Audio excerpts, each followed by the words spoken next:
Hi guys, welcome to you Nai Shuruaat channel.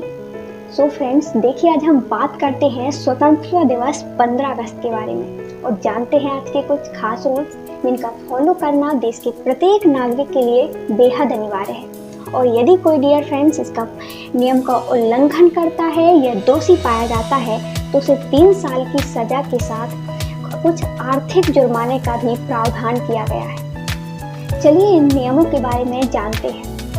तो dear friends, क्या आप जानते हैं 26 जनवरी 2002 को देश में फ्लैग कोड ऑफ इंडिया मतलब भारतीय ध्वज संहिता के नाम से एक कानून लागू किया गया था, जिसमें हमारे देश की आन बान शान मतलब तिरंगे झंडे का डियर फ्रेंड्स नियम कानून बताए गए थे कि किस प्रकार हम तिरंगे झंडे के अपमान करने से बच सकते हैं और कौन कौन से झंडे फहराने के नियम हैं निर्धारित किए गए थे।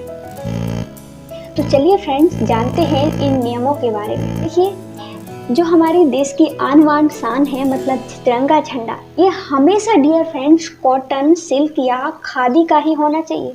ध्यान रहे, प्लास्टिक का झंडा पूर्णतः मनाही की गई है, वर्जित किया गया है। इसके बाद किसी भी स्थिति में यदि कोई झंडा डियर फ्रेंड्स क्षतिग्रस्त हो जाता है, खराब हो जाता है, तो उसे नहीं फहराना है, बल्कि उसे डियर फ्रेंड्स एकांत में ले जा करके उसे जला सकते हैं आप, या फिर डियर फ्रेंड्स उसे समाधि दे सकते हैं, या कोई पवित्र नदी पे उसे बहाया जाता है। आप नीचे ऐसे ज़मीन पे या फिर सार्वजनिक स्थानों पे उसे नहीं जलाया जा सकता है। ये एक दंडनीय अपराध। इसके बाद ही फ्रेंड्स झंडे का यूज बहुत से लोग हम देखते हैं यूनिफॉर्म या सजावट के सामान के लिए करते हैं। ये भी डियर फ्रेंड झंडे का अपमान माना जाता है। कभी भी कमर के नीचे से झंडे नहीं पहनना चाहिए, ना ही कोई ऐसा वैसा सामान बनाना चाहिए झंडे पर। ये हमारे देश का गौरव है। झंडे पर कुछ भी लिखना एक गैर कानूनी काम है। ये भी एक प्रकार से झंडे का अपमान होता है डियर फ्रेंड्स। हमें इस पर कुछ भी नहीं लिखा होना चाहिए, नहीं लिखना चाहिए। बहुत से लोग क्या करते हैं फ्रेंड, झंडे को गाड़ी, प्लेन और बिल्डिंग पे ढकने के लिए कपड़े जैसे यूज कर लेते हैं। तो डियर फ्रेंड्स, ये हमारा कपड़ा नहीं है, बल्कि देश की आन बान शान है, हमारा गौरव है। इसके लिए ढकने में यूज नहीं कर सकते हैं। ये हमारे तिरंगे झंडे का अपमान माना जाता है। और डियर फ्रेंड्स, किसी भी स्थिति में तिरंगा जब हम फहराते हैं तो इस बात का ध्यान रखना चाहिए कि तिरंगा ज़मीन के नीचे नहीं गिरना चाहिए, ना ही डियर फ्रेंड्स उसे ज़मीन से टच करना चाहिए।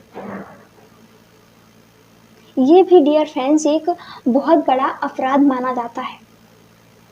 हम झंडा केवल राष्ट्रीय शोक के अवसर पर ही आधा झुका रहता है, और साथ में जब राष्ट्रीय शोक के बाद हम देखते हैं झंडे को ऊपर ले जाया जाता है, जो आधा किया गया है डंडे तक लाया गया है, झुका हुआ है।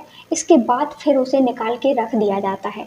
और साथ में डियर फ्रेंड्स, जैसे हम देखते हैं जो शहीद लोग होते हैं या फिर प्रधानमंत्री या राष्ट्रपति पे जो झंडा चढ़ाया जाता है, उस पर उनको लपेटा जाता है डियर फ्रेंड्स, तो हमेशा केसरिया रंग ऊपर होता है मतलब सिर की तरह, और पैर की तरह हरा रंग होता है। और जब उसे ले जाया जाता है तो डियर फ्रेंड्स उस झंडे को जलाया नहीं जाता उनके साथ, बल्कि उसे एकांत में ला कर के समाधि दे दी जाती है, या एकांत में जला दिया जाता है, या फिर पवित्र नदी में बहा दिया जाता है। इसके साथ ही डियर फ्रेंड्स किसी भी दूसरे झंडे को राष्ट्रीय झंडे से ऊंचा या फिर ऊपर नहीं लगा सकते, ना ही उसे बराबरी का हक दे सकते हैं। जैसे जातिगत का या फिर हम देखते हैं धर्म का, तो सबसे ऊपर होता है हमारा राष्ट्रीय झंडा। ध्यान रहे। देखिए, भारत के राष्ट्रीय ध्वज के निर्माण की बात करते हैं तो इसका जो डिजाइन तैयार किया था वो पिंगली वेंकैया ने किया था, जिसे डियर फ्रेंड्स 22 जुलाई 1947 को संविधान सभा के द्वारा अपना लिया गया था।